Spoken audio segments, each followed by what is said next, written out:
Good morning. It is 9:06. I'm Pamela Furr in for Chris Hand again today on this Friday. Glad to have you with us.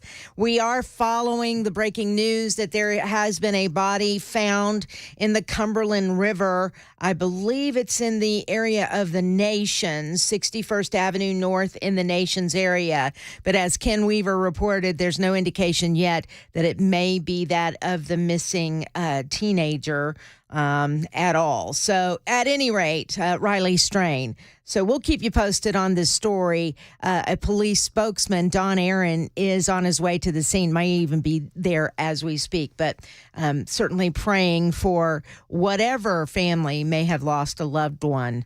Because, again, a body has been found in the Cumberland River. Meanwhile, there are a lot of things for us to discuss today. We are doing, in fact, take these phones off hold if you don't mind. We are doing what we lovingly call, when I'm on the air on Friday, Freak Out Friday. That's right. Whatever freaks you out, I want to hear from you. If it's something in politics, if it's something in your love life, if it's something at your job, if it's something that your grandma told you, I mean, whatever it might be, whatever freaks you out, we want to hear from you today. 615-737-9986 is that telephone number. You can also super text us on the Members Nutrition super text line at 615-737-9986. It's very, very easy to do. We're also going to give you an update on some of the legislative efforts that we have going on at the state capitol. As you may know, I am also a grassroots engagement director for Americans for Prosperity Tennessee, and we have been fighting very hard for you, fighting for school choice. And the school choice bills are actually making their way through the Tennessee legislature. And I have an update for you. If my internet will cooperate, I can't say it, cooperate with me, I can give you that information, that legislative update. So here is the bill numbers. We've got school choice House Bill number 1183 and Senate Bill 503. It passed Government Operations Committee on Monday, Government Ops on Monday. The next hearing will be Finance Subcommittee, and we at AFP Tennessee are hopeful the Senate and House can come together on the final bill before going through those committees. We don't expect it to be heard again until after Easter. So there's that for you. The House bill has additional public school reforms.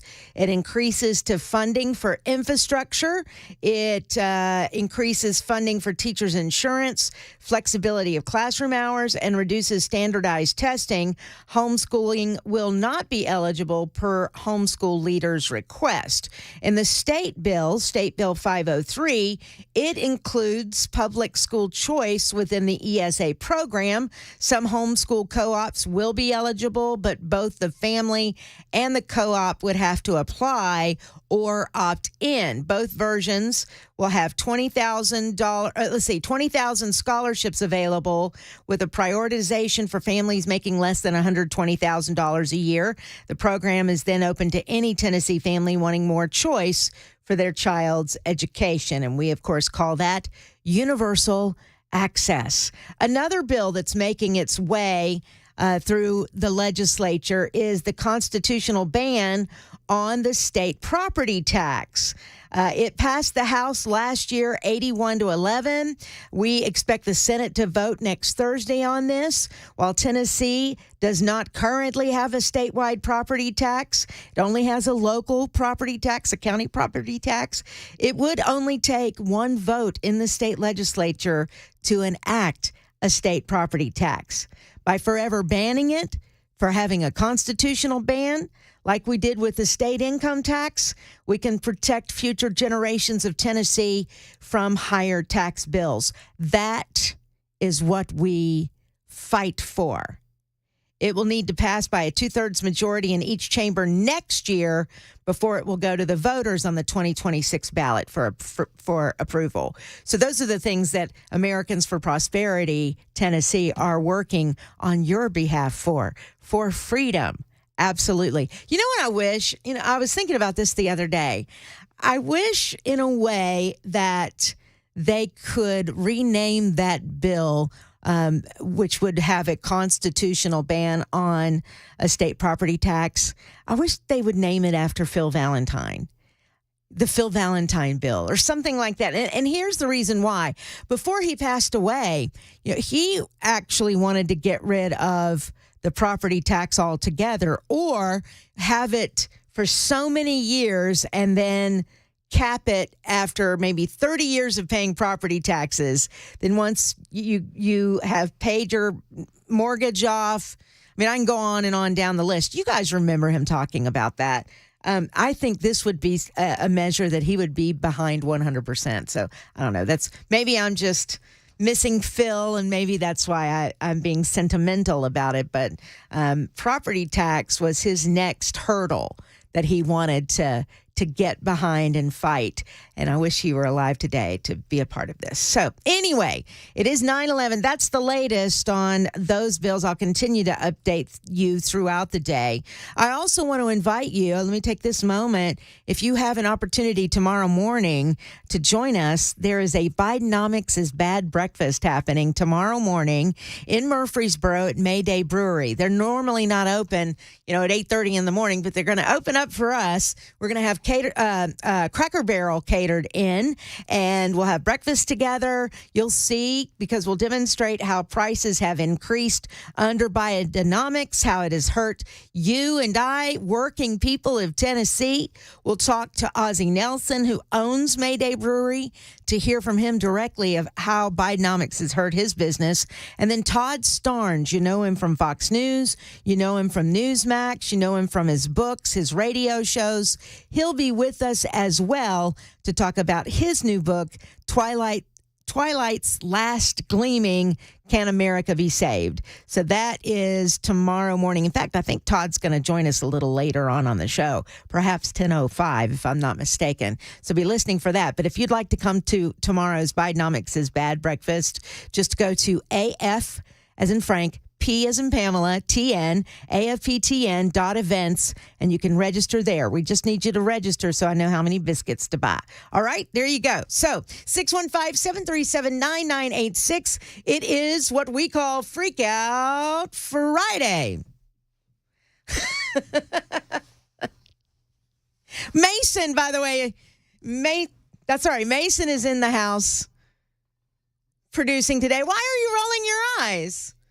I didn't roll my eyes. I'm looking at the screen up there. Is that what you're doing? I'm like, why are you rolling your eyes that I just introduced you? You're in for Mac Morey today. Mac Morey is taking off because he's watching basketball today. Basketball day. Yeah. But I want to let you know, by the way, the WTN fantasy bracket tournament, I'm in the lead. That's pretty good. I'm like 97%. I think the team that busted my bracket was Kentucky. Ooh, yeah. Yeah. So there you go. But I'm in the lead. All right. 615-737-9986. Melissa in Nashville. Welcome to Freak Out Friday. Yeah. Hey, guys. Hey, Pamela. I'm glad you're on today. Thank you. I love your show. I'm really upset at the Democrats. It just feels like every time they're in power, unfortunately, they care about everybody else but us. And I'm just going to tell people, if you know you can vote, if you're 18 and older, and please vote. We need to stop this madness, this Democrats thinking they know everything. They don't care about us. It's sad reality. Thanks for taking the call. Sure, absolutely, Melissa. I appreciate your phone call. I got to tell you, as you were mentioning that, as you were talking about that, something that does freak me out as I think about the future, and Mason could probably attest to this because you're in the younger folk category, but the younger voters that are coming up, I'm noticing there are a lot of them that think socialism is a good thing. And that is blowing my mind. What are they doing in schools? Are they teaching kids that socialism is good? Yeah, I was like, don't lump me in with that group. I'm not standing on that hill. You are above all that. But am I right? I mean, there are a lot of people your age who think socialism is good, or at least they're certainly saying so on Twitter. So I find that interesting. They're calling it New Age socialism, and it's nothing different. It's crazy. It's different terms that is. mean the exact same thing. Exact and it's same frustrating. thing. I bet it is. Do you feel like the lone conservative in your group? I don't, because I have like-minded peers. Nice. We do have discourse because we don't all agree on everything together. Yeah, sure. But we do agree on a lot of relative terms together, which is nice. Excellent. Yeah. All right, cool. Well, then maybe there is hope. When you have young men like Mason and you have young men like McMorey and others that I hang out with, the young Republicans here in Middle Tennessee, there is hope. But boy, when I look at Twitter, I just shake my head and freak out a little bit. 615-737-9986. Joe is on the line in Nashville. Hey, Joe, welcome to Freak Out Friday on Super Talk 99.7 WTN. Thank you, Pamela. First time talking to you. Oh, well, nice to meet you. Nice to meet you. This emotional support animal bill. Yeah. Can we still bring catfish to Bridgestone Arena for the Preds games? Well, I don't think Bridgestone Arena itself is considered a restaurant, right? So, Yes, and I think it said fish in tanks. So maybe you can bring catfish, but they have to remain in the tank, right? Isn't that how the bill goes? Before they go on the ice? Yeah, I don't know about once you put them on the ice, are you breaking the law? I mean, you're funny. Are you Catfish Joe? No, ma'am. Or is it You have a Catfish wonderful Jack? day. I don't. There's some famous guy now who does that every time. You have a good day too. Thank you, Joe. 615-737-9986. Let's go to Lindsay in Pleasant Shade. Hey there, Lindsay. Hey, Sister Pam. I am freaked out that our brains shrink while we're sleeping. Actually, the individual synapses shrink and are washed out with spinal fluid to remove proteins and things that cause Alzheimer's. Right. So, they shrink by 20%. So that's why when you wake up, you're all seeing spots and all groggy. That is your brain unshrinking. And that freaks me out bad. Well, that's kind of random. Have you been watching science shows and things? I mean, what have you been watching, Lindsay? My husband said something about it, and I wound up looking it up, and it's in the National Institute for Health.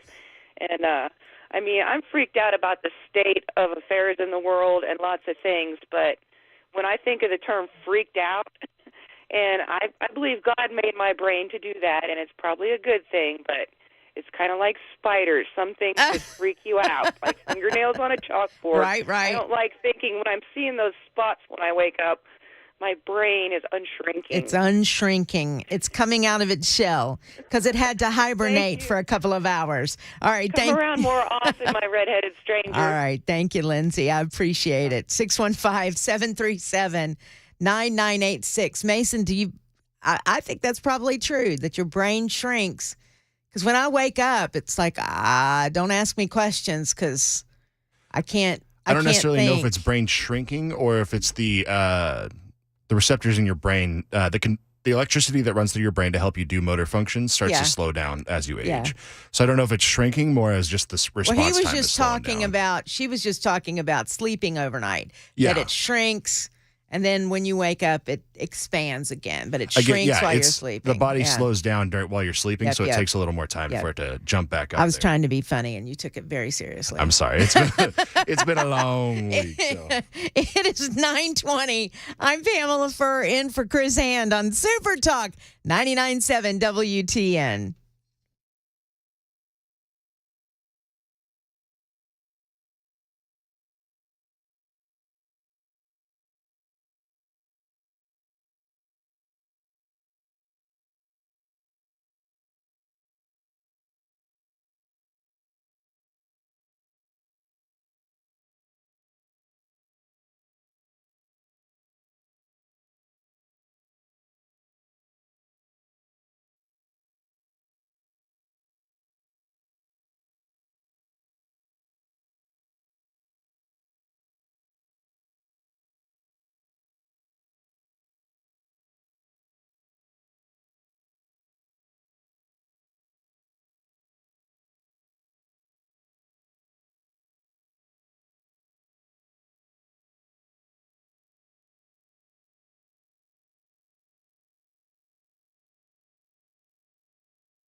crews are working to remove a body discovered in the Cumberland River this morning in the area of the Nations. There is new hope for breast cancer patients who are unable to get surgery. These stories and more at 9:30 on Super Talk 99.7 WTN. Thank you very much, Ken Weaver. It is 9:25. I'm Pamela Furr in for Chris Hand, who's taking a couple of days off. He'll be off a couple of days next week as well. I tend to believe it's spring break in his household, so very cool. All right, your phone line is open, 615-737-9986. Our Members Nutrition Super Text line is also open if you would like to get in on the conversation. Really, what we do on Fridays when we're on the air, and I don't know why I'm referring to myself as we, but we, they. Anyway, when I'm on the air, we freak out on Friday.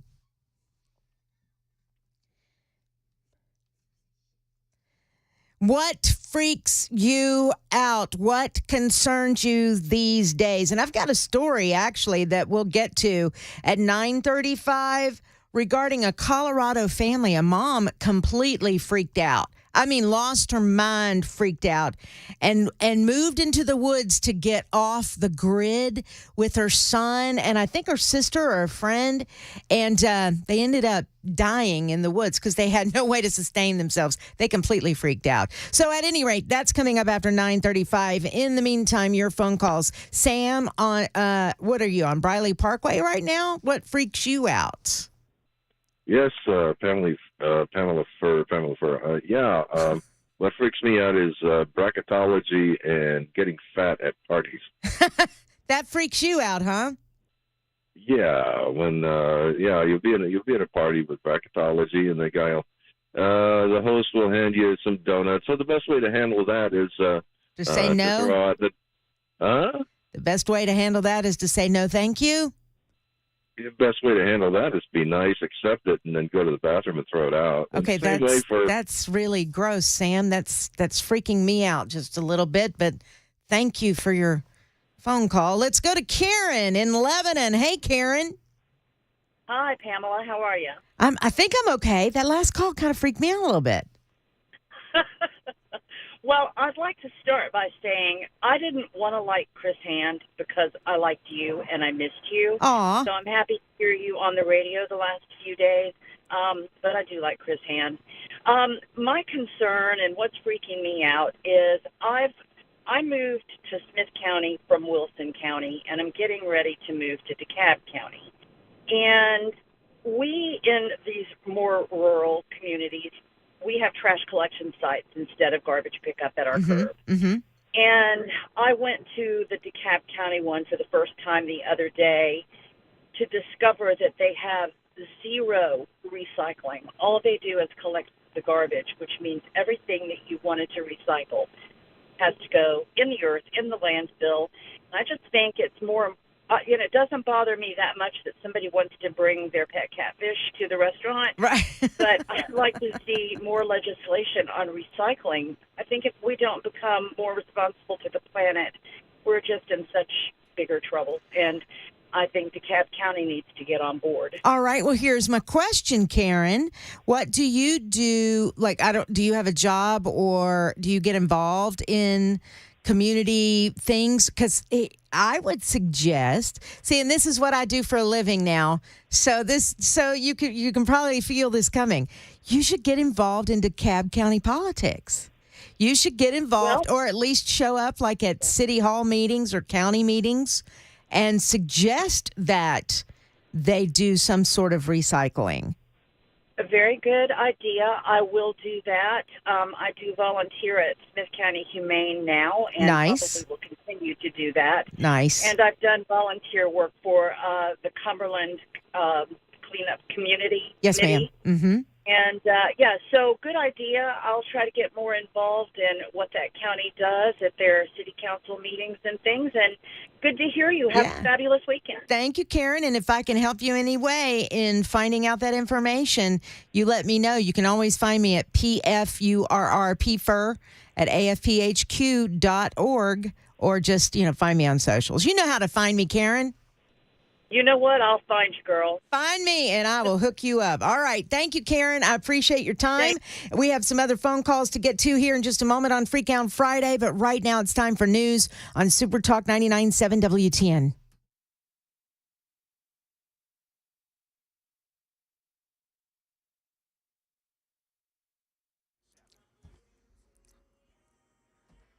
"9:30 on the dot. I'm Ken Weaver with your top stories. Timing out more rain during the full forecast in 2 minutes. Right now, drivers, be aware you got a crash on I-40. It's eastbound right there at the Cheatham-Williamson County line.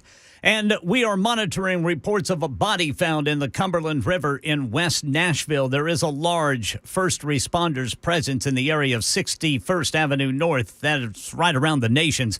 No confirmation on details from officers on the scene, according to Channel 4, and that includes no information as to whether it is connected to the now 2-week-long search of Riley Strain. But we do understand that Police Chief John Drake is at the scene, and so are the Metro Police Department's public information officers. A UN ceasefire resolution introduced by the United States has been vetoed by Russia and China.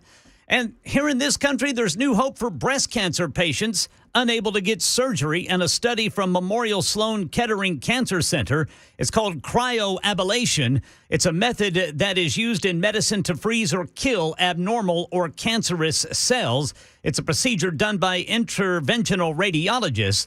The option is mainly for patients who otherwise don't have the option for surgery or for one reason or another. Historically, it's only used in smaller breast tumors, and the reason why this is significant, according to doctors, is because 60 patients had an average tumor size of about 2.6 centimeters. That's closer to the average size at which breast cancer is diagnosed, and the results were 90% cancer-free a year later. That's the latest news. Weather is next. I'm Ken Weaver, WTN News.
Super Talk 99.7 WTN. It is 9:38. I am Pamela Furr in for Chris Hand on this Friday. Ken Weaver, are you there in the newsroom? Yeah. Give us some information. What is the latest on the body found in the Cumberland River? Well, what I've got right now, Sister Pamela Furr, is News Channel 5 is reporting that the body of Riley Strain has been recovered from the Cumberland River. That is in West Nashville. So that's why we had all of the first responders there in the area of 61st Avenue North, which is near the Nations. So News Channel 5 putting out the alert right now that they have been told that the body found is that of Riley Strain. Okay, thank you so much. I appreciate it, Ken. That is not the news we wanted to hear, but I can't say it was unexpected. That is so sad, but at least now the family will have some closure. Yeah, as painful as that is. Yeah. Yeah. It's sad. All right. Thank you, Ken. And of course, if there's a press conference or anything, we'll certainly interrupt and listen to perhaps what the chief has to say, or Don Aaron, who is the spokesman for the Metro Nashville Police. Thank you, Ken Weaver. All right. We were having some fun with Freak Out Friday, and it just feels a bit inappropriate right at this moment to go down that road. I will say someone on the super text line, the Members Nutrition super text line, said something to the effect of, I'm freaking out about how many bodies have been found lately floating in the Cumberland. And I can't disagree with you at all on that. That is a little freaky. Here's the other thing I want to say too about, and I don't know exactly what happened with this young man. None of us do. We've seen some of the video of him walking around various streets of Nashville. We know he was here to have a good time with his friends. And I just know in the past, when I've been out with friends, especially younger ones, who just throw caution to the wind, these days, I would say I hope our young people are being a little smarter. It's great to have fun. And boy, it sure is great to have fun down on Broadway. But have a buddy system, maybe. I don't know. Have a rule that have a great time. But if we haven't heard from you within 8 hours, we're going to come looking for you, or, text if you're in trouble, or I don't know. There's got to be something that we could do for our young people to teach them how to be a little bit more careful. I hope, I would think. When you're young, I know I was, when you're young, you're careless. Heck, last year, I can think of many times I was insane and careless, and not realizing how many I've had. But then again, I've got Uber in my phone, and when I've had too much, I have trained myself to hit that Uber. Hit the Uber link and have someone get me home safely. That way, I'm not walking the streets of Broadway lost. Well, actually, I don't go down on Broadway, but whatever, wherever you may be. If you are one who likes to have a little fun, have a plan if you have a little too much fun. I guess I don't even know what this family is going through. Here's a life that is now, just gone. So much potential, so much ahead of him, and it's gone after a night on Broadway. Man, there's a song in that somewhere, I think. 615-737-9986 is the phone number. You can give us a call if you'd like, 615-737-9986. You can also super text us at that same number, Members Nutrition line, the Members Nutrition super text line. I'll get it right here in just a second. Let's go to Billy, who's on the line right now. Billy, I guess you're driving. Thank you for calling the Chris Hand Show. Yes, I appreciate y'all's show, and my condolences to the Strain family, for sure. Absolutely. So sad. I was just talking a while ago about things, that kind of bother everybody, Yeah. Kind of freaking them out. I get in my truck every morning, and I go to work.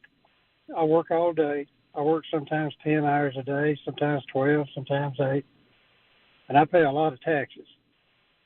And, to hear the current regime get up and make a comment that they're hiring new IRS agents to make sure that we're paying our fair share. Mm. And I don't mind paying my fair share. But the thing that freaks me out is seeing where it's going.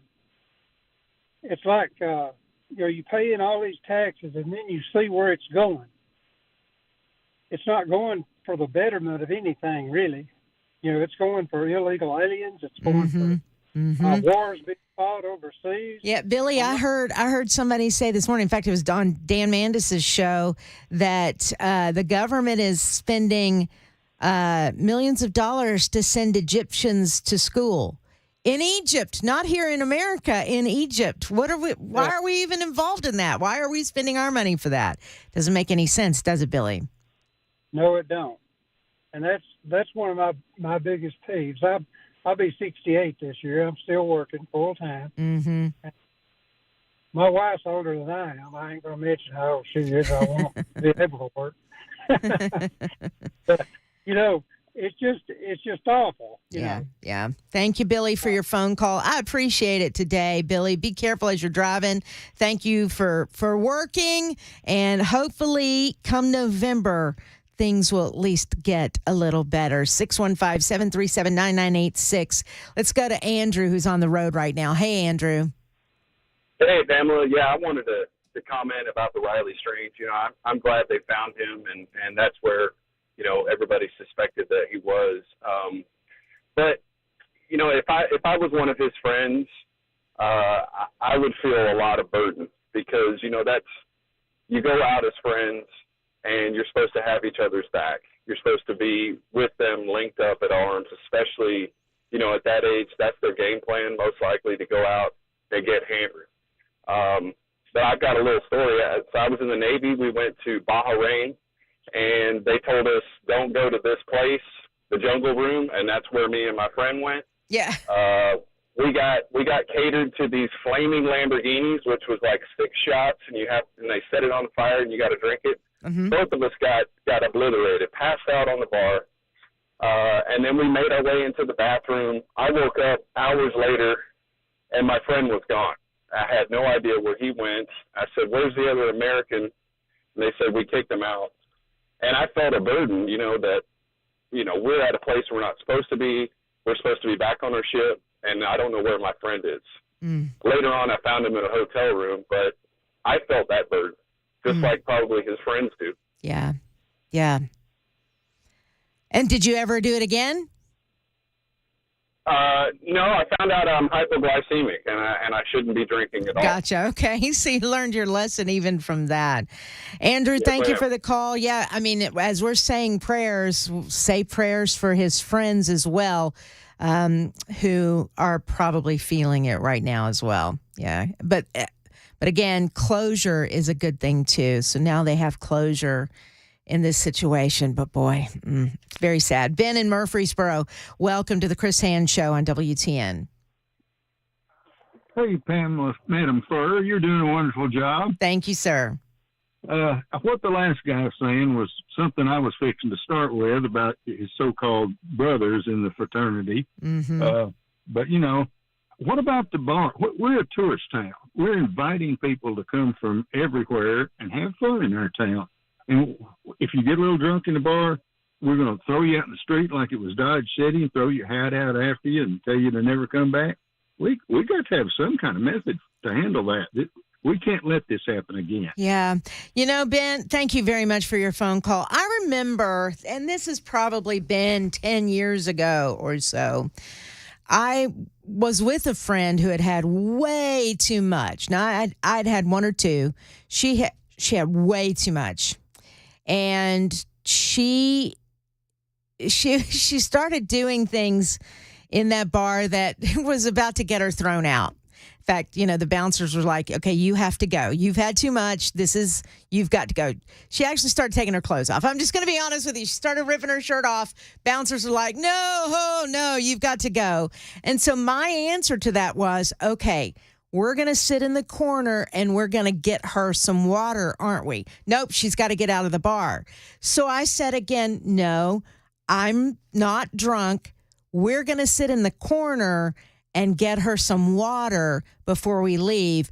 I'm sure you don't want her leaving and something happening to her after being here in this bar and being overserved, right?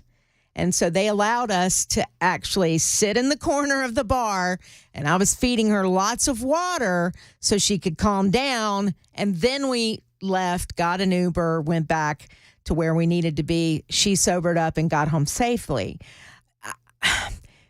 I've been in these bars, y'all. It is overwhelming sometimes. I'm sure Mason has been. I mean, it's overwhelming with people drinking like crazy.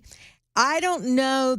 I mean, there has to be personal responsibility somewhere, right? And there are bartenders are told, don't overserve. If you get to the point where you need to cut them off, cut them off. And if they get belligerent about that, kick them out. There has to be some personal responsibility. But at the same time, is there anything that we can do to prevent someone being overserved and leaving the bar and getting hurt? I don't know. And I think it's Luke Bryan's bar that this young man left from. They said they had only served him one drink. So had he been drinking all day, like a lot of people do when they come to Broadway? And that was just one drink sent him over the edge? Did somebody drug his drink? I mean, there's lots of questions. I'm sure they're going to do an autopsy here. Lots of questions in this story.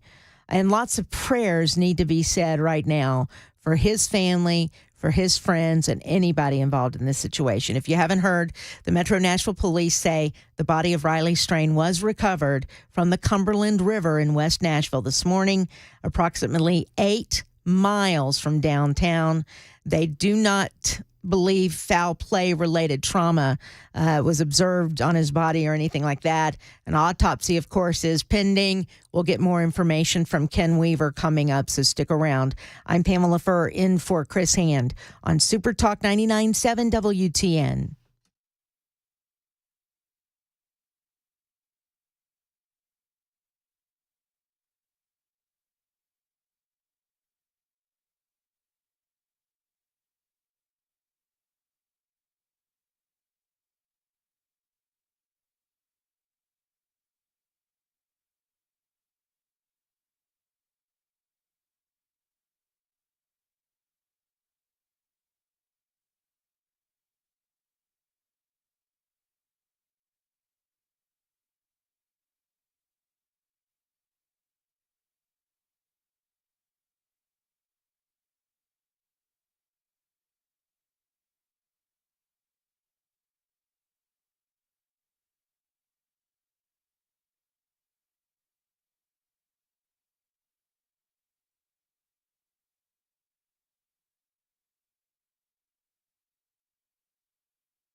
All right, so the body of Riley Strain has been found on the Cumberland River this morning in West Nashville. Chief John Drake with the Metro Police Department just gave an update and said that there are no signs of foul play and that the body was actually found by workers on the river, possibly with a barge company.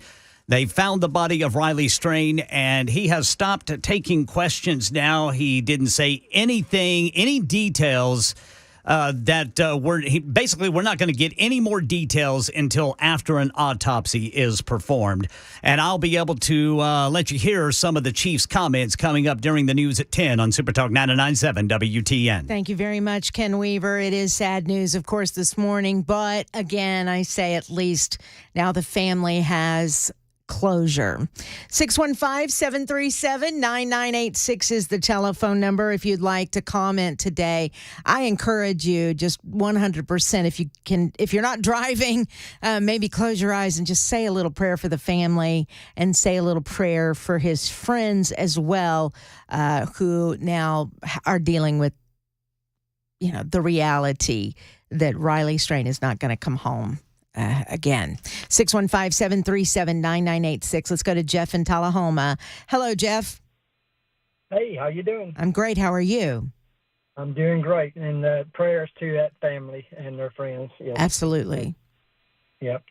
No, I wanted to clarify something that I heard on the morning show about the wooden nickel. I don't know whether they were aware of the wooden nickel was invented by a brilliant bar owner who actually give change back with tokens that they called wooden nickels, I guess. I don't know what the real name was, but anyway, those tokens could only be used back in his establishment. So you see, therefore, he knew that he would get more money from the people that actually used them. That way he could keep their change and take their wooden nickels for Gotcha. for payment. Well, did that come up on the morning show today?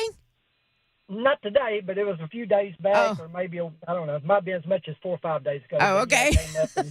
And they was talking about, don't take a wooden nickel, and the whole reason for that is because if you take a wooden nickel, you're going to have to use it in that same establishment. Yeah, and no other place. Yeah, gotcha. Right. Gotcha. So it was a brilliant idea. Yeah, all right. Ma'am. Thank you. I just hope we're able to find that 15-year-old. I know that they don't look good, but I hate that too. Yeah. So, all right. You're talking the one from Sumner County. I take it. Yeah. Thank you very much, Jeff.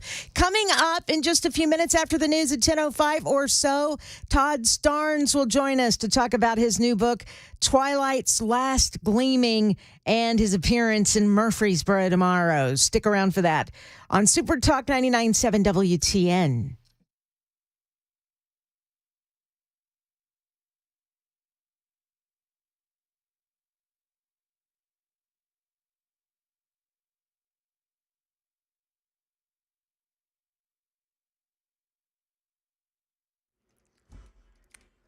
Ten o'clock on the dot. I'm Ken Weaver with your top stories. Drivers beware. We got an injury crash blocking your way 40 eastbound at the Cheatham-Williamson County line. That's a 27-minute delay. So be aware of that. It's stop-and-go traffic starting from the Fairview-Dixon Highway exit 182. Full forecast in 2 minutes, and right now to the breaking news here in Nashville. Metro Police confirming the body of Riley Strain has been recovered this morning from the Cumberland River in West Nashville. Moments ago, Metro Police Chief John Drake gave a news conference. He said no foul play is suspected, but there were signs of some type of trauma on his body. But again, they don't suspect it was anything to do with foul play. As for how the body was discovered, workers typically on the river, whether it's barge companies, concrete companies, other businesses that actually are on the river, and they look routinely. It's happened countless times before. And as they moved, I believe, a barge, and don't quote me on that, they removed something from the river, and as they moved it, they noticed Mr. Strain. Now, this is about 8 miles from downtown, which is where Strain was last known to be 2 weeks ago tonight. Again, police say no foul play-related trauma was observed. An autopsy is pending. Riley Strain was 22 years old. He went missing after a night on Lower Broad with his fraternity 2 weeks ago this Friday night. Right now in the Israel-Hamas war, a UN ceasefire resolution introduced by the United States has been vetoed by Russia and China. The resolution comes as Secretary of State Antony Blinken is in Israel to meet with Prime Minister Benjamin Netanyahu. The White House at odds with Israel's war cabinet over a planned military operation in Rafah and the growing humanitarian crisis across the Gaza Strip. That's the latest news. Weather is next. I'm Ken Weaver, WTN News.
Super Talk 99.7 WTN. It is 10:04. I am Pamela Furr in for Chris Hand. Thank you for being with us today.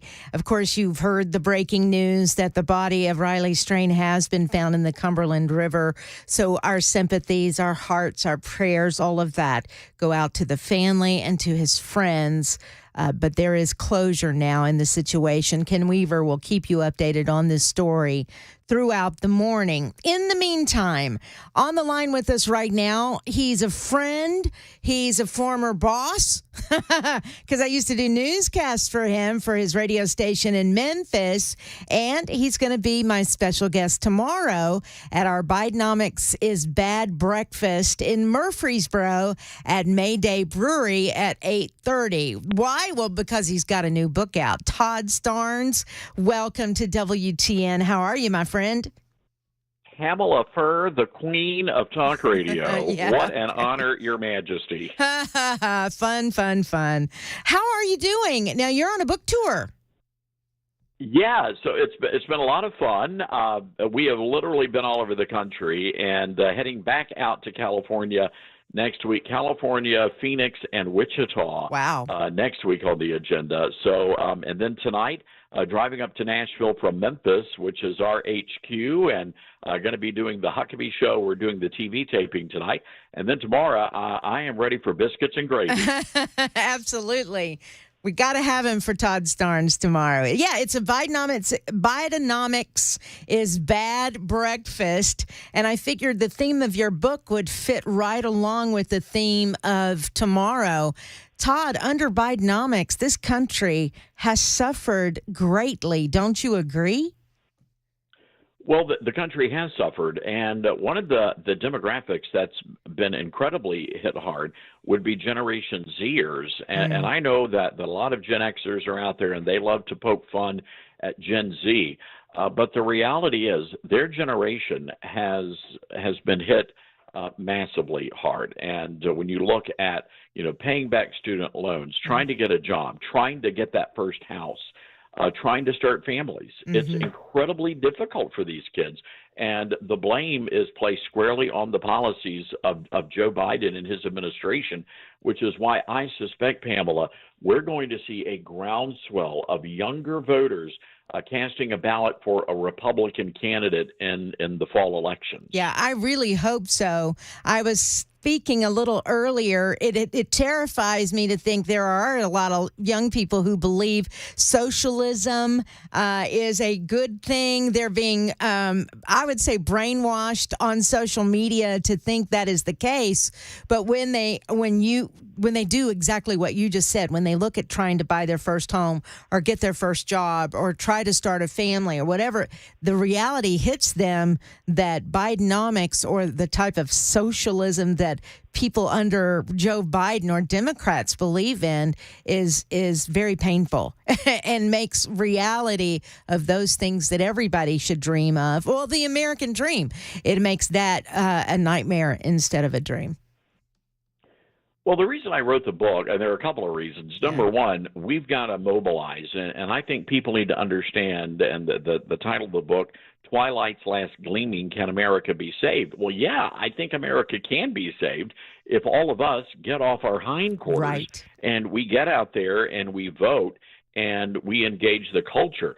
Because right now we are dealing with a flat-out infestation of communism in our country. This is a fight that we've been talking about in the conservative movement since the 1960s, when William F. Buckley Jr. wrote his book, God and Man at Yale. And, of course, Buckley is one of the founding fathers of our modern conservative movement, alongside Ronald Reagan, who all understood that the fight against the communists was not a political fight as much as it was a moral and religious fight. So we've got to step up, we've got to stand up, and we've got to fight for our country. And if we don't, well, the communists are going to take control, which is why I really do believe the election in November is an inflection point in American history. Yeah, I agree with you. And as you know, I'm now working for an organization, Americans for Prosperity Tennessee, where we believe in grassroots efforts, where that one person can go find the next person, and they can go attend events or invite another friend to coffee and can actually start talking about the ideology of conservatism and how that is how you will prosper in this country. And it takes just one effort like that to spread that kind of movement and to spread that kind of word. Don't you agree?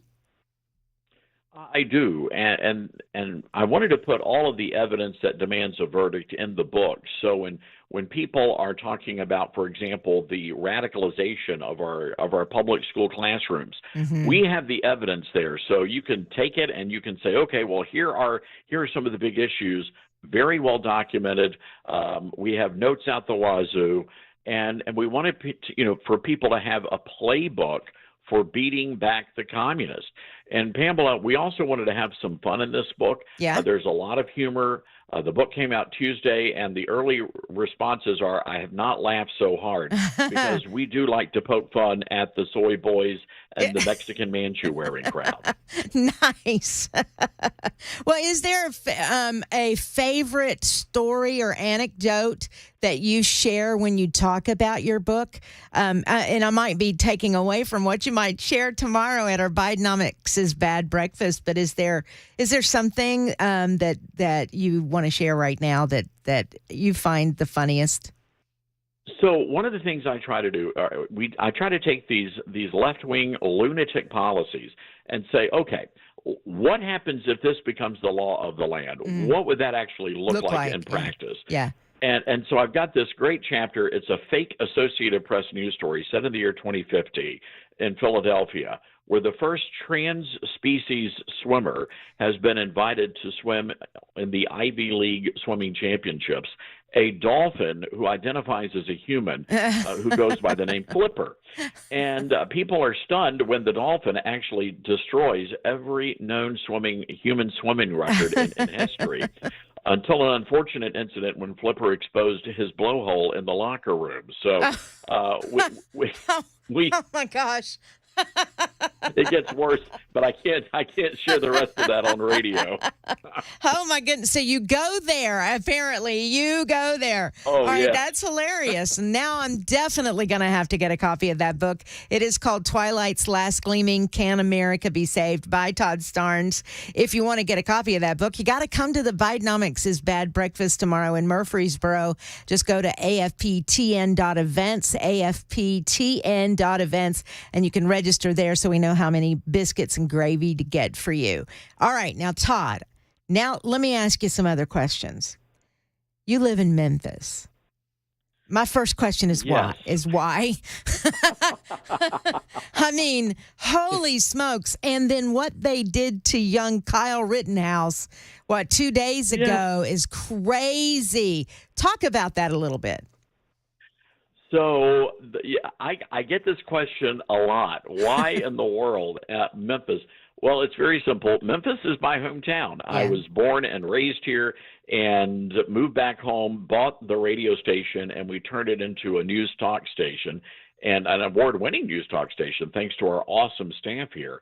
And so I love it. I really felt like conservatives in this part of Tennessee and North Mississippi and Eastern Arkansas really needed to have a local voice that was going to be fighting for, the causes that are very important to us. Mm-hmm. And the Kyle Rittenhouse story is really insane at the University of Memphis, where university administrators basically sabotaged this event.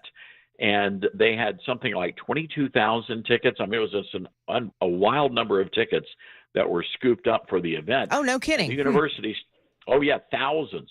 And the university stepped in literally 9 hours before the event and said, we're voiding every single one of these tickets because you didn't have enough minority ticket attendance. No. Yes, ma'am. I did not know that. Oh, my gosh. Okay, keep going. So they sent a nasty email to the Turning Point USA students, which we received a copy of. Mm-hmm. And if you can imagine, they were called into a late night meeting, the students, with the university's chief legal counsel and all these vice presidents, and they were read the Riot Act, and they told them that all of the tickets, people would have to reapply for tickets. They would have to go through the university. And, of course, that led to hardly anybody getting tickets for the event. And then I call it rioting. They call it a melee afterwards, where the conservative students and others in the community were literally run off campus by this raging, seething mob of people. Yeah. Wow. Yeah. And I didn't know that about revoking the tickets. That for some reason that has been conveniently left out of the story that's hit the mainstream media, if you will. Wow. No, I did not know that. But what I saw was quite disturbing. Do we know, were those mostly students or just Memphians who said, we just don't want you here? We don't know, do we? It was both. Yeah. And we actually have elected leaders that were really, they were riling up the crowd. We had our own Ben Dieter, who's the morning show host. He was actually out there filming most of the video that people saw on social media of the aftermath, where they were literally screaming, kill them, kill them.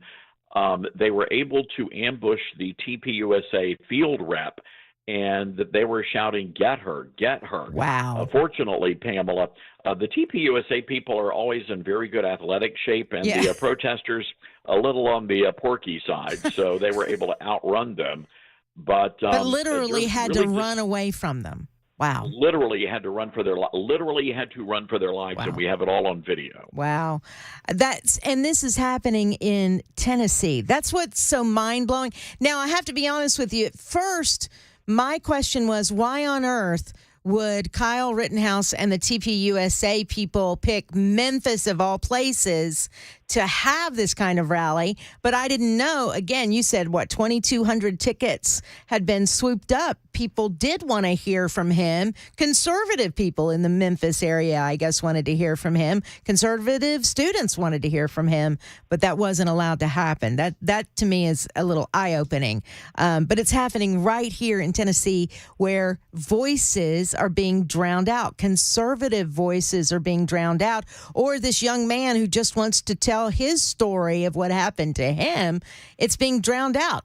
People don't want free speech anymore. Well, there are certain people that don't want free speech anymore. That's crazy to me. Well, we're pretty straightforward here at KWAM, the news talk station. And the fact of the matter is, early on, you had elected leaders in Memphis, black elected leaders, saying they didn't feel it was appropriate to have a white guy like Kyle Rittenhouse speaking on the University of Memphis campus. That's a little racist. One of the things. Oh, it's Pamela. You just don't even know. It is. So, and we call them out on it. I mean, every single time. And I'll give you an example. A few days before the Rittenhouse event, all of these protesters had their own town hall meeting on how to respond. They had speeches, the whole thing. You know what did not happen? Nobody disrupted their speech. Nobody went to the university to complain about that. And the reality is, if a bunch of white conservatives did that to a black speaker, they would have been expelled from school. They probably would have been arrested. Right. And it would be national news coverage. Right. And the truth of the matter is, white conservatives wouldn't have done that because we believe in free speech. If you go ahead to talk. We disagree with you, but we will fight for your right to say whatever it is you feel like you need to say. That's how we believe. So that wouldn't happen anyway. It's just mind-blowing, Todd. Yes, it is, but it's Memphis, and I'm telling you, we are a majority black city. Most of the crime is black on black, and nobody wants to stand up for the black victims of crime here in a city that is literally controlled by black Democrats. Yeah. But this is the reality of Memphis, and we call them out every single day. Well, we're glad that you're there in Memphis calling it out and standing strong. We need more people like you and Ben and others to do that in the city of Memphis. You're telling me that all is not lost. So I guess that is good news today. Can America be saved? Can Memphis be saved? Twilight's Last Gleaming, that is the name of the book from Todd Starnes. You'll have copies of that book with you tomorrow at our breakfast, yes? That's right, and a Sharpie, and I'm happy to sign as many books as possible. Excellent. All right, we will see you tomorrow morning, Todd, and people can watch you on the Huckabee Show. Now, does it air? It doesn't air live, does it? Or does it? I actually don't know that. No, it airs on Saturday and Sunday on Trinity Broadcasting Network and then on Newsmax TV. Oh, excellent. All right. So we can see you soon. If you're not at the broadcast tonight in Hendersonville, we'll see you soon on TV, and then we'll see you tomorrow morning in Murfreesboro. Thank you, Todd Starnes, for being with me today. I appreciate it. Hey, thanks for buying me breakfast tomorrow. Absolutely. My pleasure. All right. Talk to you then. Bye. Bye. All right. You want to go? You want to go hear Todd speak some more about his book, about Memphis, about America, and how we at the grassroots level can help save it? Come to the breakfast tomorrow at Midday Brewery, 8:30 a.m. You register at AFPTN.events. AF as in Frank, P as in Pamela, TN.events.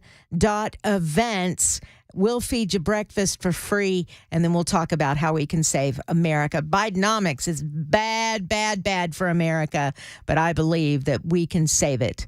We can save it very soon. It is 10:20 on Super Talk 99.7 WTN.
All right, drivers west of Nashville, we've got big backups both directions, I-40 east and westbound. There is a crash in the median at the Cheatham-Williamson County line. The delay is nearly an hour if you're eastbound. It's a lot better going westbound. That's only a 12-minute delay. The body of Riley Strain has been found. Details coming up from Metro Police Chief John Drake. I'll have it for you at 10:30 on Super Talk 99.7 WTN. Thank you very much, Ken Weaver. I appreciate it. Yes, be listening for that at 10:30. 615-737-9986 is the telephone number. You can give us a call or you can super text us as well on the Members Nutrition Super Text line, 615-737-9986. We'll talk about this, but holy smokes, I'm seeing some video of, this is crazy. It looks like in El Paso, some male migrants, soon to be illegal, began tearing down like this barbed wire fence and basically overtook the National Guard troops who were attempting to push back those migrants, hoping to be admitted into the U.S. When the crowd grew impatient and surged forward, they tore down the razor wire and fences and began overwhelming the Texas soldiers standing guard there. It's just that, what a crazy scene. I will retweet this here in just a moment. You can find me, Pamela Furr, on Twitter, at Pamela Furr, the @ sign, Pamela Furr on Twitter. You can also find me on Facebook and Instagram as well. I have a TikTok account. I have yet to TikTok. Is that how you say it? What is the action of TikToking? Am I saying it right? Nailing it. What? You're nailing it? Okay. So I'm TikToking. So I've yet to TikTok. Now, are you on TikTok? I don't have like a public profile or anything. I scroll through it every once in a while. Gotcha. Yeah. You just have it to scroll. Yeah. Not for posting purposes. Not really, and I'm not on it that much anyways. You're a busy man. You really don't have time for that kind of stuff. I got a lot of other stuff going on for sure. Yeah. Well, you're one of those Gen Zers who has to work 7 jobs because of Bidenomics. Gotta love it. I have been there. Hey, I'm there now. I have some side hustles, just to make ends meet. I get it 100%. Things are expensive. Biscuits are expensive. Oranges for your orange juice, expensive. Potatoes that make vodka. That's a little expensive out there. I'm joking and telling the truth all at the same time. It's hard to, I would venture to say more than half of the people listening to me right now, Mason, have some sort of side hustle going on just to make it, or even if it's just for extra spending money. Oh, absolutely. Or whatever. You have your, this is how I pay my bills job, and this is how I have a little bit of fun every once in a while job kind of thing, Yeah, I was like, I know a lot of people who have their main job and then drive Uber or Lyft on the side to be able to make that extra money to pay bills, doing delivery stuff, doing all, it's a lot of extra work. Just to make ends meet and have a little bit of, you work all the time so you can have a little bit of a life. Doesn't make sense, does it? That's the Bidenomics world, ladies and gentlemen. 615-737-9986. More of your calls coming up and more of your Freak Out Friday topics coming up as well after the news with Ken Weaver on Super Talk 99.7 WTN.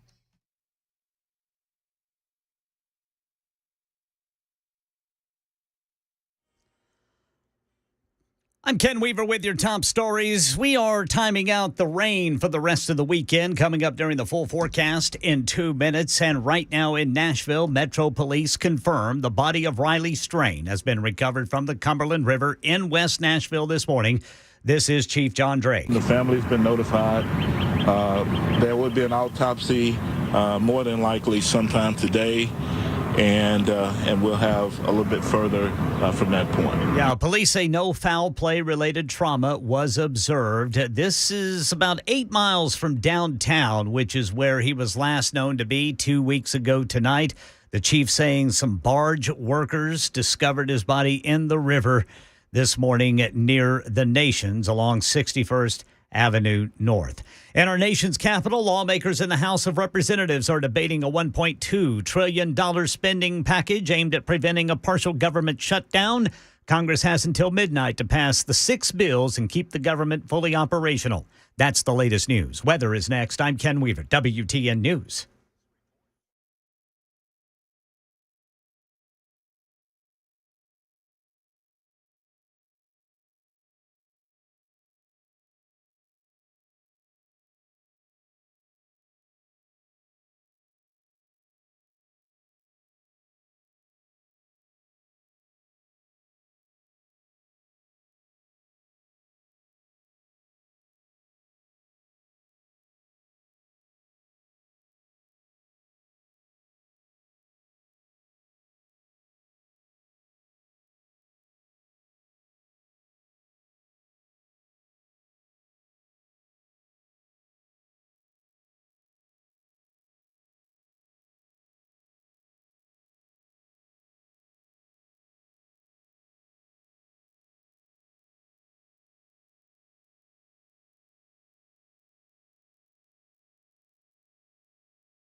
Super Talk 99.7 WTN. It is 10:35. I am Pamela Furr in for Chris Hand on this Friday. So glad it's Friday. I hate that the rain is coming in. Right now it's mostly cloudy. I can feel that the rain is coming in my knee. You know, that it's just like throbbing right now, to be honest with you. Took some medicine, but really doesn't help at all. If you don't know, I've had knee replacement surgery that I talk about constantly, and I think my friends are sick of it. At any rate, glad to have you on board today. 615-737-9986 is the phone number, or you can super text us at the Members Nutrition Super Text line. It is Freak Out Friday.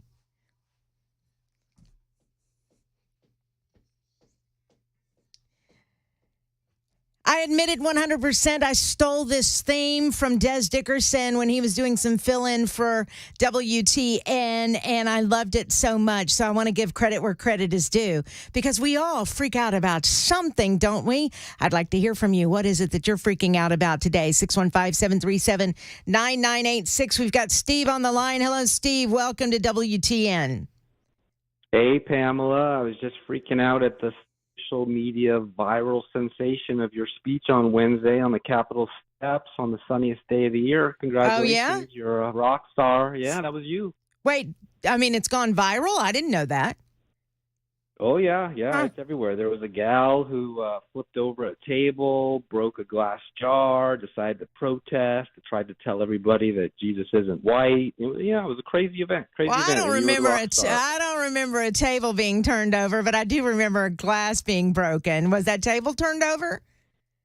Go check at Mill Creek View. All right, there Twitter, you go. And you'll see the live video. It's right there. Yeah, okay. Yeah. And I had to follow you in my speech. So, right. What hope did I possibly have? Well, what did you want to talk about, Steve? Well, I wanted to talk about that. You got 250 people out there on the Capitol steps to try to tell these Republican lawmakers that we need to defend Tennessee's borders, even though the federal government refuses to defend the southern border or the northern border, for that matter. Right. So you and I were able to get with Brandon Lewis from TennesseeConservativeNews.com a really good group of patriots to come out and listen, and some great speakers, elected speakers. The only thing I didn't hear, though, Steve, I didn't hear anybody give any answers of what they want Tennessee to do. Because, your hands are kind of tied when you have an influx of illegals coming across the border and you don't know where they're coming from. You don't know what kind of people they are. And, they come through. I mean, with the exception of building our own dang wall, I'm not sure what our lawmakers can do except for give cities, the power to enforce the laws that we have already on the books. I didn't hear any solutions. I did hear a lot of people saying we have problems. Did you hear any solutions? I did, because my speech was loaded with them. All right, give me a solution. Well, number one would be we got to disconnect the magnets from the current situation, because we're spending about $1 billion a year of Tennessee taxpayer money to educate, house, EMT services, healthcare hospitals that are closing.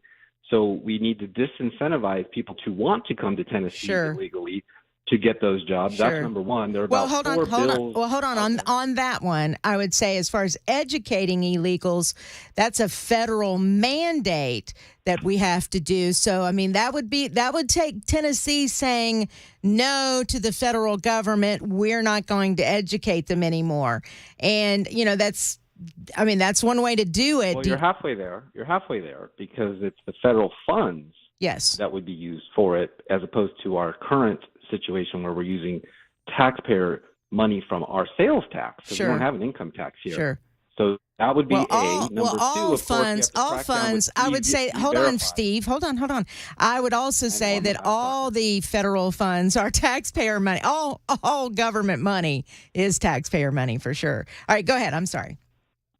Oh, I was going to say E-Verify would be a very important thing, so that corporations don't do this like Tyson Foods, who is actually kicking people out of their plants and going to New York to hire illegals because the government is okay with that. So that's a huge one. Sure. Now, I would say, we do have – Steve, hold on a second. Can let me Are we going to have a conversation? It seems like let me respond to each one that you bring before you go down the list. All right, on the E-Verify, are these businesses, because we're required to use E-Verify in Tennessee, are there businesses not using E-Verify when they employ people? Because if that is the case, that is against the law and they should be prosecuted for that.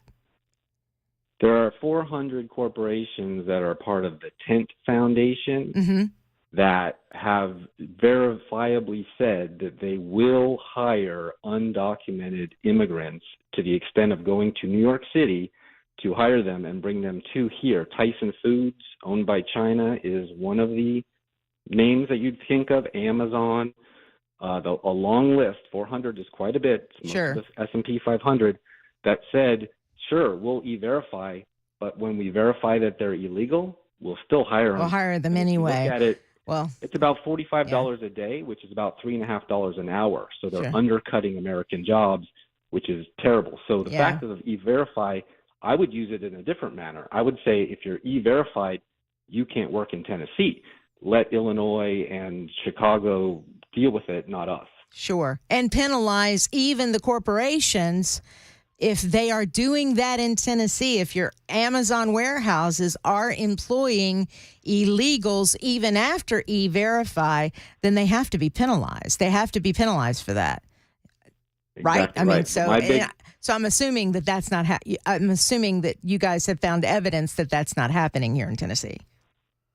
Correct. All right, well, I'd love to know, what Amazon warehouse in Tennessee is hiring illegals. I would love to know that. Well, I'd have to send you the address, but the point is that we have a construction industry, we have a hospitality industry, we have an entertainment industry that has a big problem with this at the moment because there's no enforcement. Nobody's working with ICE. We've had to deal with that. Brian Ritchie has a bill right now pending that says you can't do this anymore, even though it's against the law to do it already. So we've been looking the other way. Yeah. And Rusty Grills, I'm sorry, I apologize, but Rusty Grills also has a bill that would mandate that any arrests made in Nashville, Knoxville, Chattanooga, Memphis, any arrests made in those cities of an illegal, they would have to report that to ICE. Whereas now they're not doing that. So that is that is a good bill that's going through. Yeah. Go ahead. I'm sorry. But can you even believe that they're not, right? I mean, this is already a thing. We have crazy. In the schools. We spend $571 million of our sales tax money, because that's all we have in Tennessee, to put them in schools. And then they want the Democrats want to pass a guaranteed lunch benefit for everybody. So, they're just taking all of the benefits of being a citizen that most of our citizens, you were just talking about the high cost of inflation and how it's really hard to pay the bills. I just paid my property taxes in a state that I don't live in anymore that goes towards education. Mm-hmm. Well, I don't have kids in those schools. I don't even live in that state. Mm-hmm. Long story short, but my big crux, my big focus on my speech was the census. The census is going to be done by April, I think it's 12th. And what's happening is when you see like Ron DeSantis or Governor Abbott put these people on buses and send them to Chicago or New York City, they're actually helping with the census count because it's not about citizens, it's about population. And that's going to give them congressional seats instead of deporting them completely out of the country and send them back to the Venezuelan prison that they were just emptied from, or the Haiti crime gang, instead of putting them in Franklin, Tennessee. Right. So that's not happening here in Tennessee. Are we counting them in our census as well? Federal census everywhere. If you say, yes, I live here, yes, they don't ask, are you documented? Sure. But Senator Hagerty tried to get it passed where they did have to say, are you a citizen or not? And every single Democrat in the Senate voted no, and it was rejected. That was just like 2 weeks ago. Yeah. All right, Steve, thank you very much for your phone call. It was good to see you the other day on the Capitol Hill steps. I appreciate it. Have a great day, and people can find you at Mill Creek View Podcast. You can find him on Twitter and the like. I appreciate it. Like I said, have a good day, sir. Let's go to Dave in Nashville. Hi, Dave. Welcome to WTN. Hey, how's it going? Great. How about with you? Not very good. These people sit there and talk about their, and I understand the people in the Cumberland River or whatever, but they don't talk about the same drug dealers killed my kid, my ex-wife, and her sister, and I know who it is. I've told them who it is, and they won't do shit about it. Okay, thank you very much for your phone call. I appreciate it. 615-737-9986 is the phone number. I'm Pamela Furr. Thank you for being with us today. 615-737-9986. Just letting you know, I'm getting some criticism. Pamela, you're so rude. It's your show. Let your guest talk or have a monologue. It's all your choice. I like to have conversations. And so, if you think that's rude, I can't respond to each thing if he's going down a 5-minute list of things. I like to do it one at a time, or I'm not going to remember what he said 5 minutes ago, or whoever. That's anybody. Matthew is on the line, 615-737-9986. Hey, Matthew. Hey, Pamela. How you doing? Great. How are you? Very good. So I actually was a door-to-door census worker back in 2020, and when you do that, you have a list, and it's all on a little handheld tablet now. But the only thing you're allowed to ask, and they're very, very strict, and they send you through training to do this, it's male, female, age, and do you live here? And that's it. Yeah. Yeah, and so, I mean, the illegal immigration problem in Tennessee could change things for Tennessee, too, if we're not careful. I mean, it absolutely will, because there's no verification of, are you a citizen? And I'll tell you, I did most of mine in Davidson County, and I would say 30% did not speak English, and it was all nationalities, not just Hispanic. So yeah, all nationalities. Yeah. I remember, Matthew. I'm trying to remember when it happened, but wasn't that one of the issues that former President Donald Trump had, that he wanted to have a question on the census about your immigration status? He did, and again, part of the training that you go through, which was pretty expensive then, I don't know about now, is they were very adamant about certain things you could not talk about when you interacted with the people, all people, no matter who they were. So that was part of the conversation back in 2020 when we did that. All right. Thank you very much. I appreciate it. Did you enjoy doing that? I actually did. I did it part-time. At the time, I was also a state worker, and I did. I enjoyed it. You got to get out in the community. You got to meet people. I mean, I did. I personally enjoyed what I did. Excellent. All right. Well, the next time it comes around, you're going to be a part of it? So they have reached out to me. I just don't know if I'm going to have time this go around. Because you're too busy still working your job so you can pay for all the things that are so much more expensive under Joe Biden, right? That is very, very true. Hey, Pamela, I will see you tomorrow morning. Oh, excellent. Did you register? Yes, ma'am, I did. All right. We'll see you then at our Bidenomics' Bad Breakfast in Murfreesboro at the Midday Brewery. If you would like to come, we'd love to feed you biscuits and gravy and eggs and bacon and what else? Hash brown casserole and coffee and orange juice. It's all a lot more expensive than it used to be, that's for sure. And Todd Starnes is going to speak to us as well. He's the author of the book. Oh, see, now the name of the book just escaped me. Twilight's Last Gleaming. That's the name of the book. At any rate, if you want to register, afptn.events. We'd love to see you tomorrow. In the meantime, it is Freak Out Friday on Super Talk 99.7 WTN. Anything you're freaking out about, including my rudeness, you're more than welcome to do that. 615-737-9986 is 1050 on Super Talk 99.7 WTN.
Still stop-and-go traffic west of Nashville due to that crash in the median. It is slowing both east and westbound 40 down there at the Cheatham-Williamson County line. Hear more of what Metro Police Chief John Drake has to say now that the body of Riley Strain has been recovered. And the U.S. House just passed a $1.2 trillion package to avert a partial government shutdown. And Marjorie Taylor Greene is not happy, has filed something against House Speaker Mike Johnson. These stories and more at 11 on Super Talk 99.7 WTN. Thank you very much, Ken Weaver. In fact, I was going to talk about that, but I will wait and let you deliver the news of Marjorie Taylor Greene. MTG. MTG, as it were. Yes, yes. All right. Thank you very much, Ken Weaver. Okay, I think, Mason, we have to discuss something that happened a few minutes ago because people on the Super Text line are asking questions. I guess there was a gentleman that was telling a story about drug deals and murders and whatever, and he knew who and this, that, and the other. And as he's telling his story, one of those little words that you can't say on the radio slipped out. And it is our policy that once one of those words slips out, you're done. You have to go. So we couldn't finish the story. And I think my body language said it all. If you were watching on Super Talk TV, I freaked out, which then, Mason, your eyes got this real big, but you knew right away what I was pointing about. Yeah, I knew what was going on. Right? I was taking calls for you guys on the on our call line here. Yeah. And I just saw Pamela's arm wave, and I was like, we need to we need to jump on this. We got to dump. So thank you for paying attention, Mason. Absolutely. He's got my back every time. So that is what happened just a few minutes ago. So if suddenly you're listening and you're like, what was there a glitch? That's probably what it was. Somebody said one of those words and we had to let them go. Now, the good news is if you're listening to our live streaming, I say good news. I mean, whatever. If you're listening on our Super Talk TV, that doesn't get bleeped out. You get to hear it live and in color. The colorful words. So at any rate, that's what happened. That's the explanation, because several on the Super Text line, the Members Nutrition Super Text line, were asking. So I figured I would just be honest about that. So we've got Bill in the borough. We've got Ryan in Gallatin, both who want to talk. Some other phone lines are open for you, 615-737-9986. As we freak out on Friday, we've got news coming up with Ken Weaver. He'll tell us the latest on the body that was found in the Cumberland River. Indeed, it was of Riley Strain. And then the shenanigans going on in Washington, D.C. It's all straight ahead on Super Talk 99.7 WTN.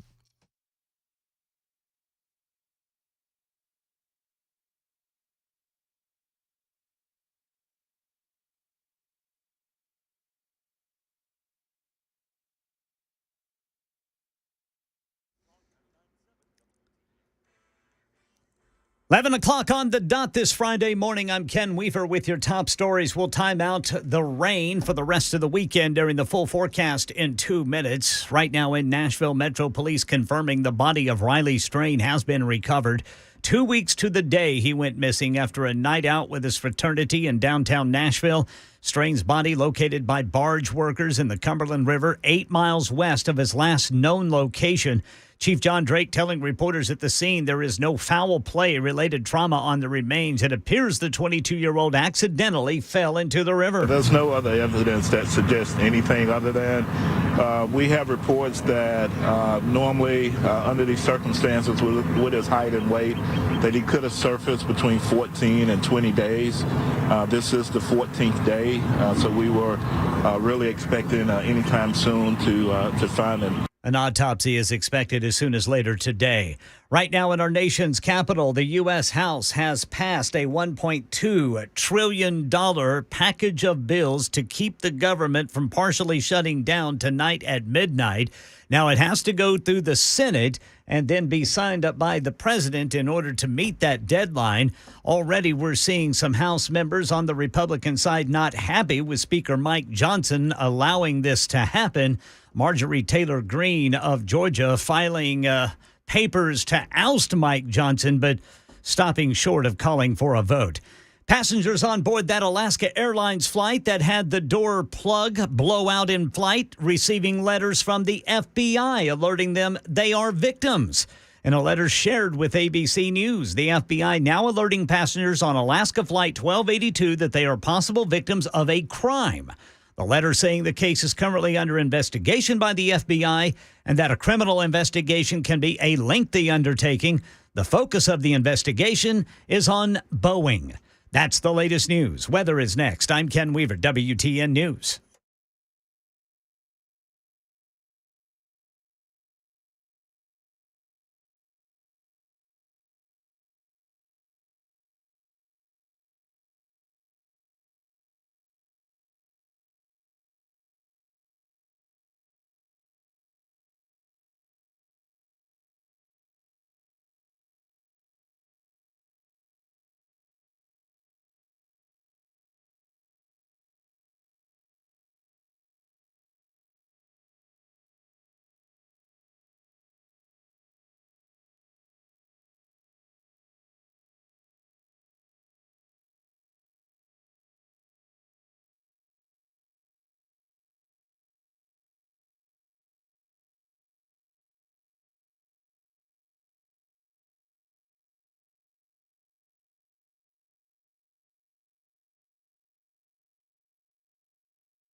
Good morning. It is 11:06. I'm Pamela Furr in for Chris Hand on Super Talk 99.7 WTN. It is a cloudy, mostly cloudy Friday morning, but I'm glad that you're here. We're breathing fine air, even though it is cloudy.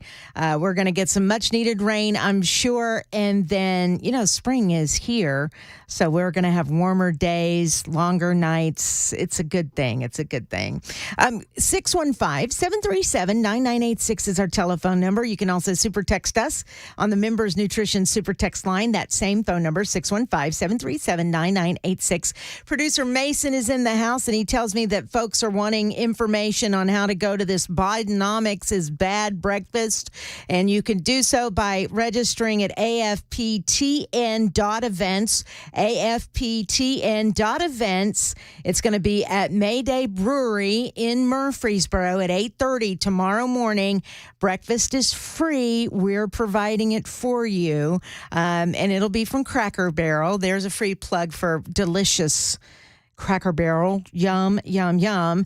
And Todd Starnes will be there. Todd Starnes, you know him from Fox News. You know him from Newsmax. He is a Tennessean, and he's written a new book called Twilight's Last Gleaming, Can America Be Saved? Of course, we have the answers. Yes, of course it can be saved. It can be saved by people like you, by people like me, getting involved and making sure we get our country back in November, right? That's how we do it. And we do it at the local level with school boards, and we do it at the local level with voting for conservative sheriffs or police chiefs or what have you. We do it at the local level with mayors' races, and we do it at the local level with state races, state senate races, and state representative races, and governor's races, and the list continues on. And we do it by providing a conservative Congress for the next president of the United States come November. That's how we do it. And we can do this together. But Bidenomics, man, it's bad. And so this is a Bidenomics is Bad breakfast tomorrow. So we'll talk about all those things tomorrow. Todd Starnes will have his books. He'll sign them for you. You can take pictures with him if you want, whatever the case may be. But it's going to be a good gathering of good conservatives tomorrow morning at 8:30 a.m. at Midday Brewery in Murfreesboro. All right, we call this Freak Out Friday. Yes, we do. What freaks you out? Let's discuss it. Get it off of your chest today, right? There is a story out there, and I promise I am going to bring this to you. There's a story about a mother in Colorado who actually freaked out enough to take her kid out of school and get off the grid. And I don't know. I'm a little freaked out by this story. They ended up finding them dead. The mom, the kid, I think another friend. Very, very sad. But she freaked out so much that she took those actions. Very interesting story. Meanwhile, let's go to Ryan in Gallatin. Hey, Ryan, welcome to Super Talk 99.7 WTN. Hey, Ms. Furr, thanks for having me. Sure. I just have two things, and it's accuracy in numbers and reporting, and it has nothing to do with you guys. They just recently released a jobs report, and they said we added 200,000 jobs. What they didn't say is that they laid off 1 million Americans. Right. And of those 200,000 jobs, they hired 1.2 million, air quotes, refugees. They're not giving the honest answer. They're literally getting rid of American jobs for low-paying jobs. Right. And the other thing is they don't report on why Tyson is hiring and bringing all of these, air quotes, refugees. The U.S. government, and this is on .gov, has passed a bill as of recent that these companies, if they hire refugees, can get a $9,600 tax break per individual refugee that they hire. Nobody's telling that. Wow. It's really rather disgusting that it's not being put out there. It wouldn't have been something that I found had I not gotten bored one day and decided to fall into the convoluted life of the .gov. Yeah. You went down that rabbit hole. Was alcohol involved? No, actually not, but I kind of wish it would have been, because maybe I would have forgot. Yeah. But they need to give the real story. and nobody really is. 1.2 or 1 million Americans lost their jobs, and they're bringing in refugees for lack of a better statement, slave labor. Right, and here's the thing too, Ryan. It would be one thing if Americans were not filling those job positions. What you're describing is Americans were let go so that they could hire refugees and get that tax break. There's a big difference in Americans just won't do these jobs, so we have to hire them, and getting rid of them and opening up those positions. Big difference there. 100%. Yeah. Ryan, thank you very much for your phone call. I appreciate it. 615-737-9986. Let's go to Phil in Murfreesboro. Welcome to the Chris Hand Show, Phil.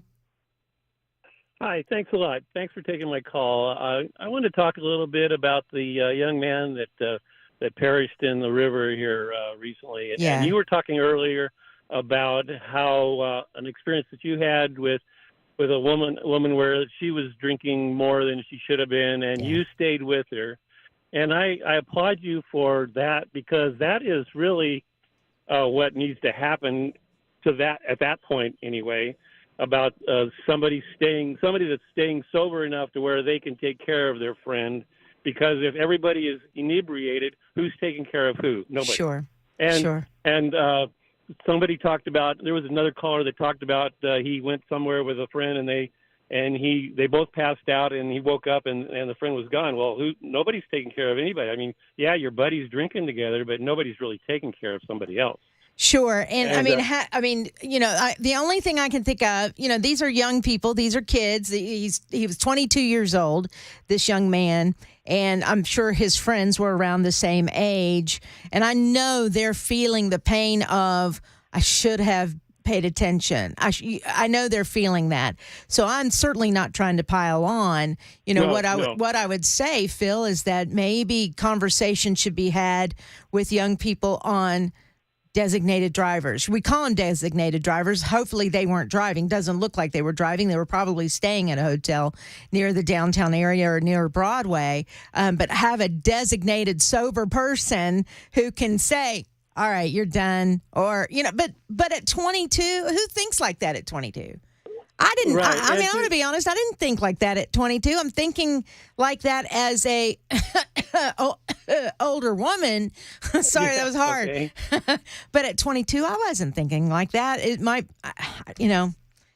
Well, and that brings me to another point. My second point, and first of all, let me say my condolences go out to that family and those guys that their buddies, that have to live with this.